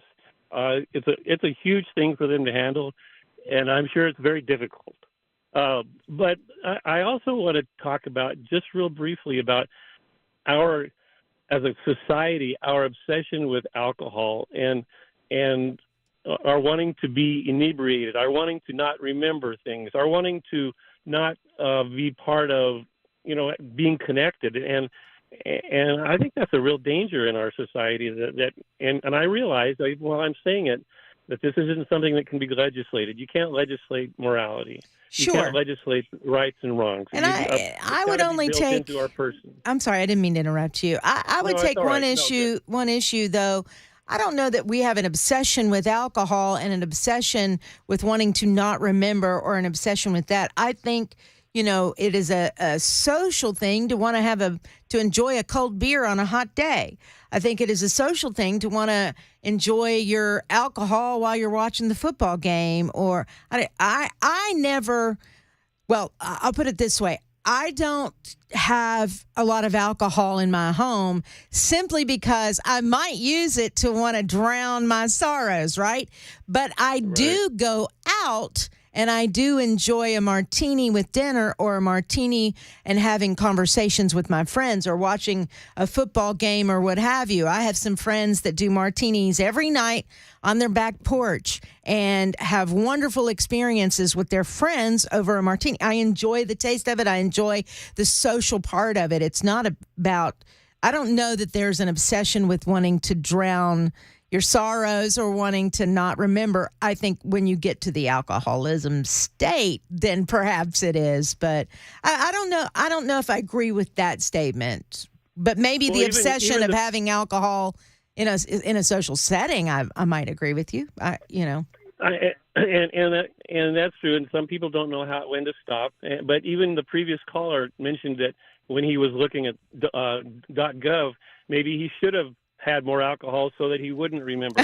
Well, I know that was said in jest. Yeah, it was. Yes, I know that was a joke. I understand that, but that's what we do. And anyway, I appreciate you taking my call, Sure. and I won't go on any more rant. But I appreciate it, and that's what we're here for, is for you to rant. You know why? Because it's Freak Out Friday. It is Freak Out Friday, and thank you very much. You're welcome. Appreciate you taking my call. No, not a problem at all. 615-737-9986. I know we've had a few people holding on for a while, but I want to go to this call. Gary in Greenbrier. You're a veteran, Gary? Yes, ma'am. All right. Well, thank you for your service to our country. What's up? What can I do for you today? Well, I've come to the morbid conclusion, going all the way back to the Vietnam War especially, but it's all about money, everything. I was, for a little while, a veteran service officer, and finally had to get out of it because it was just triggering a lot of things for me, because I was a career person, too. But the bottom line is during COVID even, everyone was dying of COVID when they weren't. My mom died at age 91 in Franklin, and it was COVID. She was 91. Did she have COVID, though? She had COVID, and they say she died of COVID, but she was 91. Yeah. I mean, she had problems with pneumonia in the past and bronchitis in the past and all that. And she was a World War II survivor as a German refugee. Oh, wow. But we had an incident, though, where a veteran in Sumner County, PTSD, I kind of know what that's about, committed suicide. On his death certificate, they put COVID. He shot himself. Now, here's the deal. Yeah, they put COVID, it is $16,000 or $16,000 more dollars per patient per day in the hospital, in a room, ER, or whatever. I don't know what it is for a guy that shot himself. How many days he's in the morgue till the death certificate is signed? I don't know, but they put COVID, and he shot himself in the head. Yep. And we found out throughout the veteran service system that was not infrequent. Wow. Well, what did you report it to anybody? Did you talk to your lawmaker about that? Yes. Okay, good. Well, good. I'm in Robertson County, so this was in Sumner. That went all the way up to TDBS, the state level. Yeah. And you can change your death certificate only one time. And that got fixed because what happened is because he committed suicide due to his PTSD, his wife becomes DIC. In other words, there are benefits for his wife, Champ VA and all this stuff, and a survivor's benefit monthly. And the COVID would have prevented that. Wow. So they were cheating for the sake of money. They were cheating. They were cheating a widow out of her rights. Widow. Wow. Yes. All right, Gary, Correct. on that note, I've got to run. Thank you very much for bringing that to our attention today, and thank you for your service to our country, of course. It is, wow, that's a little mind-blowing. It is 11:20. We've got more of your calls coming up. Jeremiah, hold on. Danny, hold on. And we've got another line open just for you, 615-737-9986, as we freak out on Friday on Super Talk 99.7 WTN.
All right, checking traffic. Let's see. Good news for folks driving west of Nashville. Looks like they have cleared that crash in the median on the Williamson-Cheatham County line.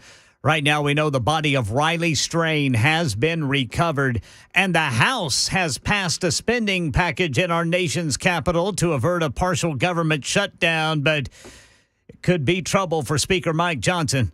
All that and more coming up at 11:30 on Super Talk 99.7 WTN. Thank you very much, Ken Weaver. It is 11:26. I got to tell you,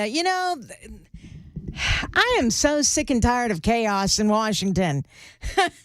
So Speaker Johnson does something that some folks don't like, and now they just want to get rid of him. So, I'll let you get to the story at 11:30. But for crying out loud, folks, we got to have some stability at some point. Don't you think? Good Lord. All right. Razor thin majority. Razor thin indeed. And that's what I fear come November 2, Ken, is that with that razor thin majority, they could lose it if they're not careful. And boy, then we're screwed.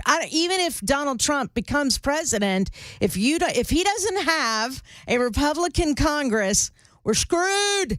All right. 1126 615-737-9986 is the phone number. Let's go to Danny, who's been holding on for a while. Hey, Danny, welcome to the Chris Hand Show and Freak Out Friday.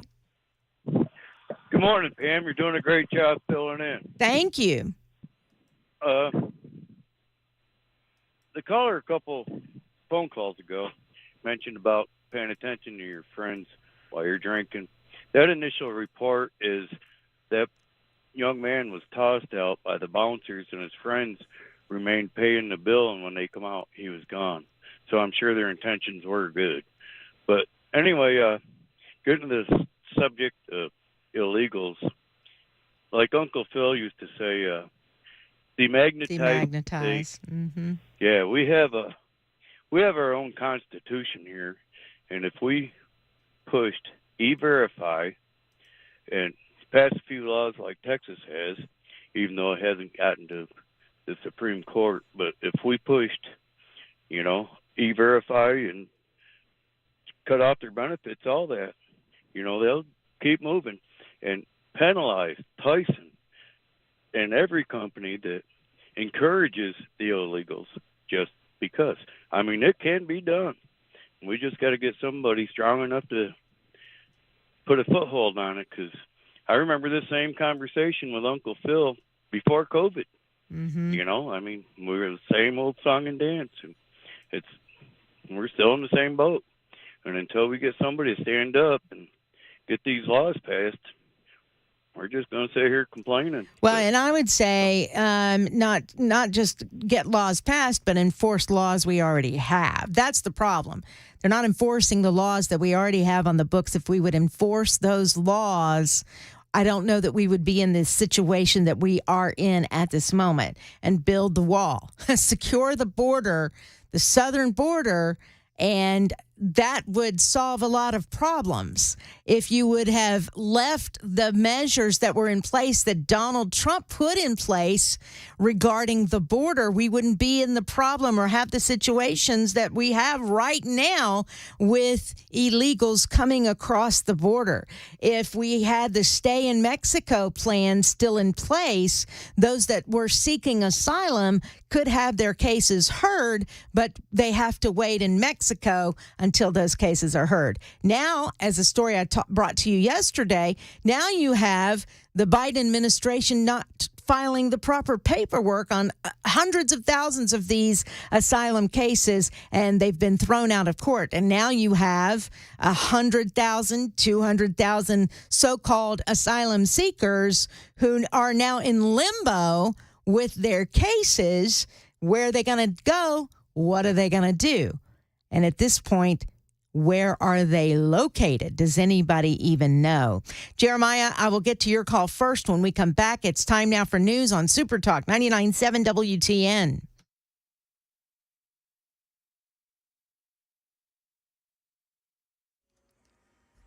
I'm Ken Weaver with your top stories. We'll be timing out the rain for the rest of the weekend during the full forecast in 2 minutes.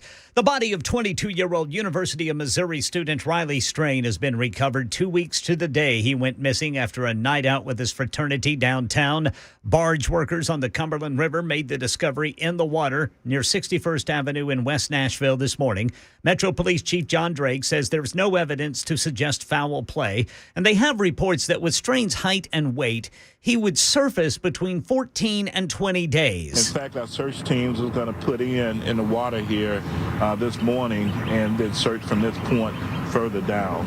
So we were in the right spot. Yeah, today is the 14th day. An autopsy could be completed as soon as today. In our nation's capital, a motion to remove Mike Johnson as House Speaker introduced by Georgia's Marjorie Taylor Greene after a $1.2 trillion spending package to avoid a partial government shutdown passed. Now it goes to the Senate, still needs the president's signature. That's the latest news. Weather is next. I'm Ken Weaver, WTN News.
It is 11:37 on Super Talk 99.7. I'm Pamela Furr in for Chris Hand. I forgot to say WTN.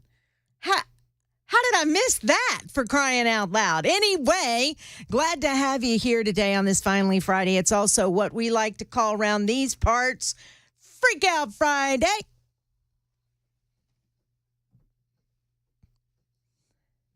And there's a story out there, and I'll get to your calls in a moment, 615-737-9986. You can also super text us on the Members Nutrition Super Text line. Here's a story that freaks me out that I saw this morning and just thought, why are we even talking about this? So when the ground temperature hit 64 degrees Fahrenheit this spring, the New York Times is reporting that trillions of cicadas will dig their way up from beneath the soil across the United States.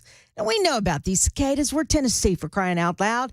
You have your annual cicadas that have that little cicada song that you hear in the spring and summer that's just beautiful as you gather around the campfire with your loved ones and your buddies after a long day of fishing, and you just want to have a cold one. You hear that cicada song. It's wonderful.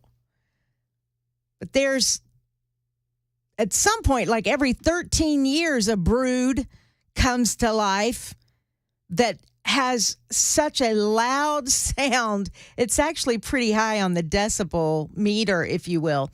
They're known for their distinctive features, cicadas are, and signature mating call also have another interesting fact about them, and this is the part that freaks me out. Did you know this? As they're flying or sitting in a tree, they could end up urinating on you. Does that not freak you out? The creatures eliminate waste in the form of urine, and with more force than their size would suggest, according to the New York Times. I could have done without this story, New York Times. The article also notes that scientists recently revealed the insects hold the record for strongest urine jet stream of any studied animal close to their size. We're doing studies on the force of a jet stream of urine. Who funds that? Is that a taxpayer-funded study? The New York Times reports that cicadas drink 300 times their weight in plant sap every day, and that they can shoot their urine about 3 meters, which is also 10 feet. I want you to, I think I'm going to be sick. There's even a video from the Georgia Tech College of Engineering that shows the unique urination of cicadas. I feel a little creepy. Just means you got to wash your hair a little more often. Oh my gosh, and wash your hands. And I am freaking out. The Environmental Protection Agency, or the EPA, says the animals are generally harmless. Cicadas are not poisonous. They're not venomous. I think we know that, and will not eat leaves, flowers, fruits, or garden produce. So it is not necessary to take special precautions to cover or apply additional insecticides in your garden. They're just a nuisance. But again, sometimes that cicada song in the summer is not too bad. But the fact that I now know that these cicadas are urinating like this, I'm freaking out just a little bit. All right, it's 11:40 on Super Talk 99.7 WTN. You didn't wake up to think you were going to hear that story today, did you? Jeremiah is on the line. Jeremiah, I promised I'd go to you first, and I am keeping my promise. Welcome to the Chris Hand Show. Hey, Pamela. I'm a longtime fan, and also I want to say I miss Uncle Phil. Yep, he is missed greatly around here. Thank you. I'm freaking out because it looks like Donald Trump's going to be the next president. You're freaking out because it looks like he is? Yeah. Are you freaking out in a good way or a bad way? No, it's a bad way. I think that the inflation is from the 2 Trump stimulus checks, and Biden only sent 1. I think Trump brings chaos, which you said he didn't want. And also, I think that he said he'll be dictator on day 1, and that's how it starts. What did you hear it within the context of how he said it, and you still it's still freaking you out? And I believe everything Donald Trump says. I take him by what he is saying. Yeah. Which I don't understand how Republicans can pick and choose. Are you a Republican? I'm an independent. Okay. And I would have really liked Nikki Haley would have been a lot better than Biden. But Trump, after January 6th, January 6th did it for me. So what are you going to do in November? It's looking like I'm not going to vote. Well, that's just crazy. Why on earth would you not vote? Well, for one, I can't vote for Biden. Right. And I can't vote for Trump after January 6th. I mean, I guess I could vote for RFK. I don't know. All right. Well, here's the deal. You have to vote. I hope you change your mind because I think we have to vote for the Republican or we're really screwed. But I hope you also think about the down ballot. If you stay home, then the down ballot is in jeopardy, and we don't want that either, Jeremiah. Yes, ma'am. And in Tennessee, if you're not voting Republican, it's pretty much a wasted vote because this state's always going to go for the Republican. It's going to be Trump in Tennessee. I mean, the South, they're all going to vote for Trump. Right. And again, so there's a primary in August for our U.S. representatives. Where do you live, may I ask? Cookville. All right. So is John Rose who is your senator, or who is your representative? I believe it is. All right. So you got to make sure, well, find out, and you got to make sure that you vote in those races. I don't know if he has a primary opponent, but please do not sit at home. Don't sit on the sidelines. Don't sit on the bench. May I ask you a question? Sure. About with the inflation, everybody's blaming Biden, and they all say it started with the stimulus checks.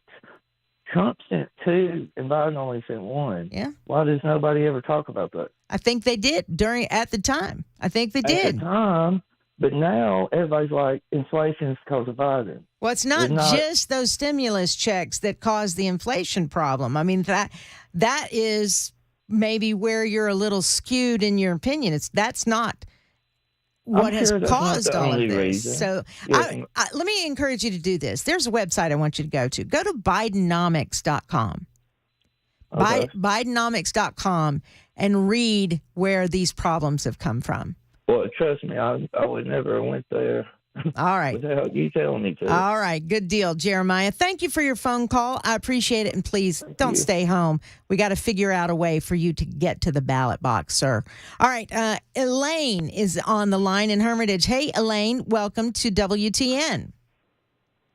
Well, hello. I'm glad to be able to speak with you. Thank you. And this is my concern.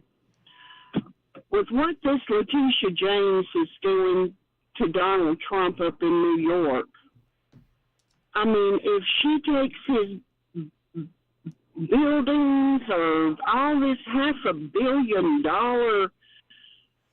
thing from him, I just don't understand why he would even keep fighting this battle. I really and truly don't. This may destroy him. I'm not talking about financially. I'm talking about as far as his fight. I'm scared this may destroy him. Well, let's hope not. If it does, I'll tell you what, there's just no hope for this country left.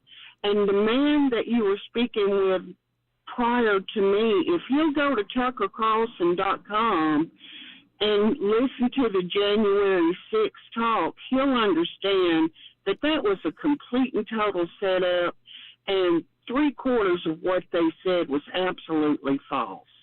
All right. Thank you very much, Elaine. I appreciate the telephone call today. Let me say this. I am a woman of hope, right? And I don't think this is going to completely destroy Donald Trump, what is happening in the next couple of days. I think there will be a way that he will find to be able to keep his assets, let's hope, before they start seizing his assets on Monday. We've talked about that story before. I won't go back into it. But what I caution you, if he doesn't become president in the fall, all is not lost. All will be harder.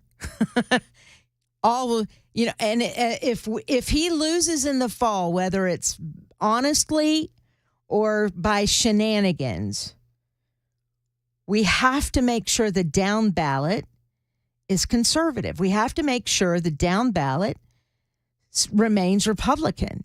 We have to take the Senate back, and we have to keep the House. That way, no matter what happens in the presidential race, it will be consequential, but it won't be devastating to this country, right? If Donald Trump doesn't win in November, I pray that he does.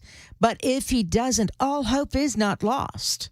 The fight is not over. I'm not willing to say, I'm done, hands up in the air, heading to the hills. I'm not willing to do that with this country. Too many people bled and died a long time ago, long before I was ever around, long before you, Elaine, was ever around, or anybody else listening right now, long before any of that, right?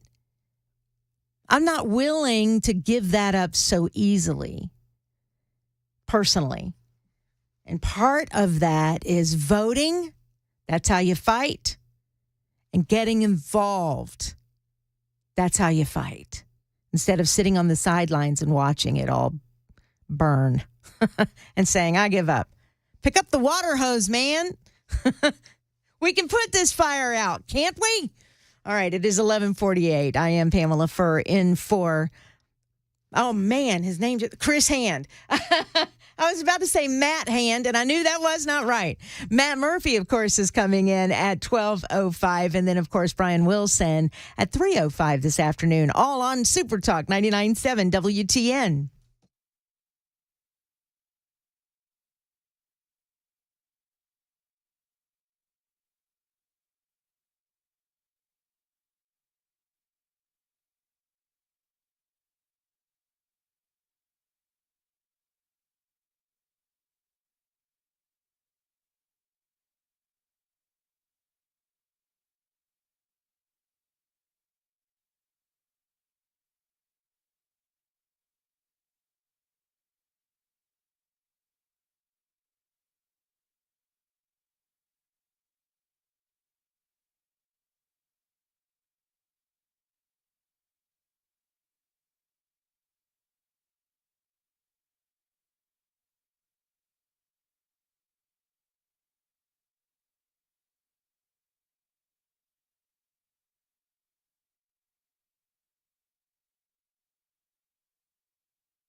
The body of Riley Strain has been recovered.